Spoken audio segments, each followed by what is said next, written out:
ડેફિસિટમાં રહીને શ્રીખંડ ખા વિમલનો ઠેલો તો દોડતી શ્રીતા રૂમે પહોંચી ગઈ.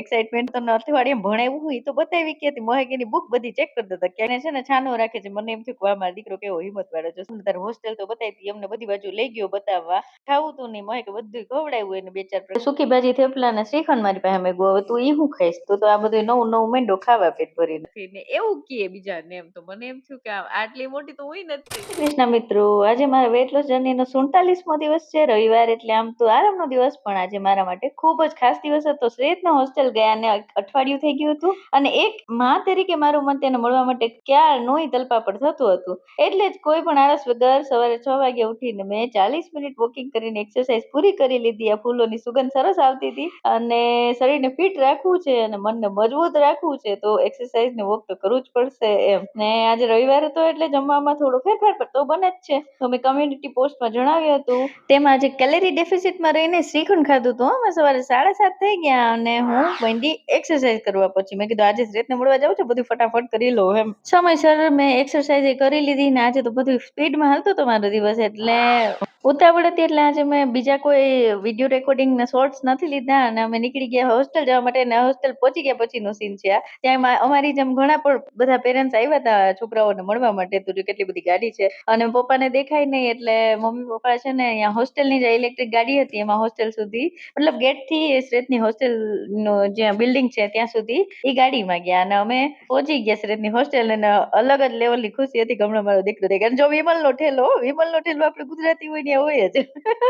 વિમલના ઠેલામાં શ્રેતનું સામાન લઈ ગયા હતા. શ્રીખંડ મેગું હતું શ્રેતે સાંજ માટે. તો બસ જો અમે હોસ્ટેલ પહોંચી ગયા. છોકરાઓને જોઈને મસ્ત ખુશી લાગતી હતી. કેવો કલરવ હતો, છોકરાઓ રમતા હતા. અમુક છોકરાઓ ફોન કરીને ઘરે વાત કરતા હતા જેના પેરેન્ટ્સ ઘરે હોય ને હું તો દોડતી શ્રેતા રૂમે પહોંચી ગઈ એક્સાઇટમેન્ટમાં ને શ્રેતને જોઈ અને એકદમ મન ખુશ થઈ ગયું. જો આવ્યો શ્રેત બ્લુ ટી-શર્ટમાં. અને અલગ જ લેવલની ખુશી હતી. અને શ્રેત સીધો બેસી ગયો દાદા પાસે એના રૂમમાં એના પલંગ પર અને બધી વાતચીત કરવા માંડ્યો. ને શ્રેત ના દાદા એને બધું પૂછતા હતા કેમ છે હોસ્ટેલમાં બધું શું હાલચાલ કેવી રીતે બધું હોય છે એવી રીતે. ને મહેક છે કે શ્રેતને કે બાકી બધું તો બરોબર તમને અઠવાડિયે ભણાવ્યું હોય તો બતાવી કે હતી મહેક એની બુક બધી ચેક કરતા હતા ક્યાં ક્યાં હું કર્યું છે કે લખાયું છે તને બતાવી તો ખરી ખબર પડે કેવું ભણાવે છે તને. શ્રેત બધું બતાવતો ને જો આ છોકરો છે ને એ રોવે છે રોજે તો શ્રેત એને છે ને છાનો રાખે છે. મને એમ થયું કે મારો દીકરો કેવો હિંમત વાળો છે. શ્રેતની બુક એ સરસ હતી ક્લિયર લખ્યું હતું ભાઈએ. ને કે અમે કીધું શ્રેતને હાલો અમને તારે હોસ્ટેલ તો બતાવી અમને બધી બાજુ લઈ ગયો બતાવવા કે હાલો હું ક્યાંક ટ્યુશન કરું છું, કઈ જગ્યાએ સ્કૂલ છે, ભણવાનું કયો રૂમ છે એનો, ઈ બધું ક્યાં જમવા જાઉં છું બધું જ એને વ્યવસ્થિત બતાવ્યું. જમવાનું તો અમે લાસ્ટ ટાઈમ ત્યાં જમ્યા હતા એટલે મેં જોયું હતું. પછી અમે શ્રેતને લઈને બારે ગયા પરવાનગી લઈ અને હોસ્ટેલમાંથી હાલો શ્રેતને મજા કરી આવી થોડીક વાર બારે. તો શ્રેત હારે બારે ગયા તો શ્રેતને જી કઈ ખાવું તું નહીં મહેકે બધું ખવડાવ્યું એને 2-4 પ્રકારની મીઠાઈ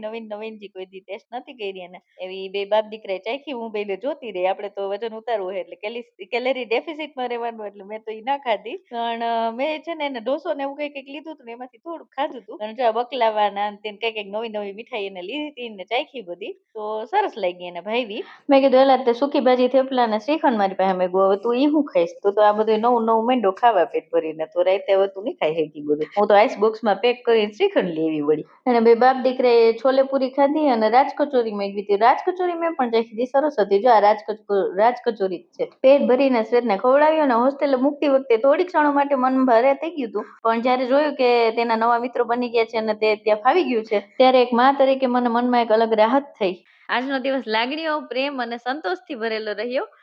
તો તમે પણ જણાવજો કે જ્યારે તમે તમારા બાળકોની દૂર હો ત્યારે તમને મળવાની ખુશી કેવી હોય છે. તેના ચહેરા પરની ચમક જોઈને મને તો ખાતરી થઈ ગઈ કે મારો દીકરો ત્યાં સુરક્ષિત છે અને ખુશ છે. અને ભણવામાં પણ ધ્યાન આપજે મેં કીધું. ખાલી દોસ્તાર મજા મસ્તી ન કરતો. એટલે કે હા મમ્મી કે ધ્યાન આપીશ એમ. એટલે એને ખુશી ને ચમક જોઈ અને મને રાહત લાગી. અને એ તો બીજા છોકરા જે રોવે છે ને એને શાંત કરે છે કે ભાઈ આપણે બધા ભણવા આવ્યા છીએ આપણા મમ્મી પપ્પાએ આપણને મોકલ્યા છે ભણવા તો અહીંયા બધાને મળીને રહેવાનું આપણે બધાને દોસ્તાર થઈને એવું કીએ બીજાને એમ. તો મને એમ થયું કે આટલી મોટી તો હોય નથી થઈ એમ મારાથી ને રોવાઈ જાય છે. પણ મને જોઈને સારું લાગ્યું, ખુશી લાગી. 29 માર્ચ 2026 રેડ ક્રોસ પાર્કનો નિશાન. થોડીક ચીટિંગ થઈ છે મતલબ 100 ખાધું ને જરાક પણ એટલું ચાલશે. એટલે બસ આજનો દિવસ તો બહુ મસ્ત ગયો. શ્રેષ્ઠને મેં જોઈ લીધો અને ત્યાં હોસ્ટેલમાં એને ફાવી ગયું છે એ જોઈને મને બહુ જ આનંદ આવ્યો. અને ફરી પાછા મળી આવતીકાલે રાત્રે 10 વાગે. ત્યાં સુધી ચમકતી ચાંદનીને રજા આપો. જય શ્રી કૃષ્ણ. સુધી તબિયત ધ્યાન રાખજો, પરિવારનું બધાનું ધ્યાન રાખજો. ઓકે બાય, જય શ્રી કૃષ્ણ, ગુડ નાઇટ.